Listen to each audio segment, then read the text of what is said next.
मराठी, ते धडक ते धडक. सांगता येईना आणि सहनही होईना, शौचा वाटे रक्तस्राव, वेदना, वारंवार शौचास होणे हा मूळव्याध नाही ना. मिळवा कायमचा आराम, तोही एका दिवसात, वेदना रहित, विना टाका. मूळव्याधीवर औषधोपचाराबरोबर लेझर व इंजेक्शनची खास सुविधा देणारे विट्यातील पहिलेच हॉस्पिटल डॉक्टर बंडगर यांचे मूळव्याध स्पेशालिटी हॉस्पिटल, अनुराज हॉस्पिटल शेजारी, एसटी स्टँडच्या बाजूला, खानापूर रोड, विटा. कौलगे येथील 96 वर्षाच्या वृद्धाला एसटी बसमधून उतरवल्याचा धक्कादायक प्रकार समोर आलाय.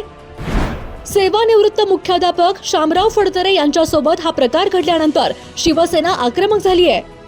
ओळखपत्राच्या विषयावरून एसटी बसच्या महिला कंडक्टरकडून गैरवर्तन झाल्याचा आरोप शिवसेनेकडून करण्यात आलाय.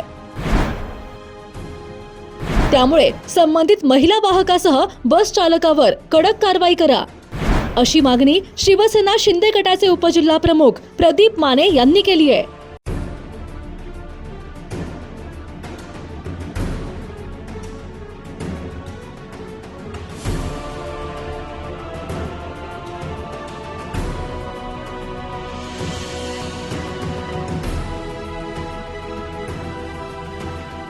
जय महाराष्ट्र. मी प्रदीप माने पाटील, उपजिल्हा प्रमुख, शिवसेना सांगली जिल्हा. आज आम्ही आलो आहोत वयोवृद्ध श्री शामराव नामदेव फडतरे, राहणार कौलगे, तालुका तासगाव, जिल्हा सांगली. ही घटना आहे परवा 5/12/2025 रोजी. सर प्रवास करत होते तासगाव ते कौलगे या बसमधून. त्यावेळी त्यांनी कंडक्टरला पास दाखवला की माझं वय 96 वर्ष आहे आणि माझा पास आहे. तर त्या एस टी कंडक्टरनी सरांच्या सोबत हुल्लडबाजी केली, गैरवर्तन केलं. त्यांना सुनावलं की तुमचा पास हा डुप्लिकेट आहे, तुमचं आधार कार्ड चालणार नाही, तुम्हाला तिकीट काढावं लागेल. त्या ठिकाणी तर त्या ठिकाणी सर सांगत होते की माझं वय झालेलं आहे, 96 वर्ष वय आहे. जन्मतारीख सांगितली. त्या कंडक्टरच्या आजोबा समान वय असणाऱ्या या व्यक्तीबरोबर त्या महिला कंडक्टरनी हुज्जत तर घातलीच, एवढं करून थांबले नाही तर त्यांनी बसमधून खाली उतरवलं जाधवमाळ्याजवळ आणि 21 रुपये तिकीट पण घेतलं. आणि ह्या गोष्टी त्या एस टीच्या ड्रायव्हरच्या समोर झाले. ड्रायव्हरनं सुद्धा यामध्ये समजून सांगण्यापेक्षा महिला कंडक्टरच्या बरोबर राहून सरांशी हुज्जत घातली आणि दोघांनी मिळून एस टीतून खाली उतरवलं. तर एका बाजूला शासन वयोवृद्धांसाठी, ज्येष्ठ नागरिकांसाठी मोफत पास ही योजना आणलेली आहे आणि याचा लाभ घेण्यापेक्षा या एस टीतल्या मुजोर ड्रायव्हर आणि कंडक्टरनी या वयोवृद्ध फडतरे सरांना एस टीतून खाली उतरवलं. एवढंच नव्हे तर पोलीस स्टेशनला घेऊन तुमच्यात गुन्हा दाखल करू अशी धमकी दिली आणि 21 रुपये तिकीट काढून घेऊन ते जे आधार कार्ड होतं ते आधार कार्ड समोर सगळ्यांच्या फाडून टाकलं. तर अशा पद्धतीचं गैरवर्तन करणाऱ्या तासगाव डेपोच्या या कर्मचाऱ्यांच्यावरती, या कंडक्टरवरती, त्या ड्रायव्हरवरती कारवाई झाली पाहिजे, अशा पद्धतीचं निवेदनसुद्धा आम्ही डेपो मॅनेजर दिलेलं आहे.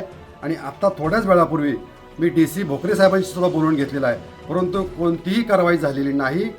सबब या तक्रारीवरती जर कारवाई नाही झाली तर शिवसेनेच्या वतीनं आम्ही तीव्र आंदोलन छेडू आणि एस टीचा प्रवास करणाऱ्या महिला असतील, ज्येष्ठ नागरिक असतील, ह्यांच्याबरोबर हुज्जत घालून त्यांना अपमानित करणाऱ्या, त्यांना चुकीचे वर्तन करणाऱ्या अशा मुजोर कंडक्टरची आणि ड्रायव्हरची ताबडतोब त्या ठिकाणी त्याच्यावर कारवाई झाली पाहिजे, त्यांना कामावरून बडतर्फ केलं पाहिजे अशी मागणी देऊन आज आम्ही हे निवेदनसुद्धा आत्ताच डेपो मॅनेजरला पाठवलेलं आहे. धन्यवाद. वाट पाहतोय या वयोवृद्ध फडतरे सरांना न्याय मिळाला पाहिजे. गावरान परंपरेच्या स्वादाला घरगुती मायेचा स्पर्श आणि घाण्यावरील शुद्ध तेलाची हमी, विविध मसाले, तुमच्या जेवणाला देतात परिपूर्णता. याशिवाय आपल्या जेवणासोबत तोंडी लावण्यासाठी सर्व प्रकारच्या चविष्ट आणि चटकदार चटणी आणि एकदम शुद्ध प्रतीचे घाण्यावरील ताजे तेल देखील आम्ही काढून देणार. तर आमच्याकडे विविध प्रकारच्या शेवया देखील खवय्यांचा आनंद द्विगुणितच करणार. महात्मा गांधी विद्या मंदिर समोर, विट्याचा राजा कॉर्नर येथे आजच या आणि अनुभवा ओम श्री गुरुमाऊलीची झणझणीत दर्जेदार चव. Om Shri Gurumauli special chutney, dry fruits and मसाले, चव जी कायम लक्षात राहील. संपर्क आपल्या स्क्रीनवर. जिओ मराठी, ते धडक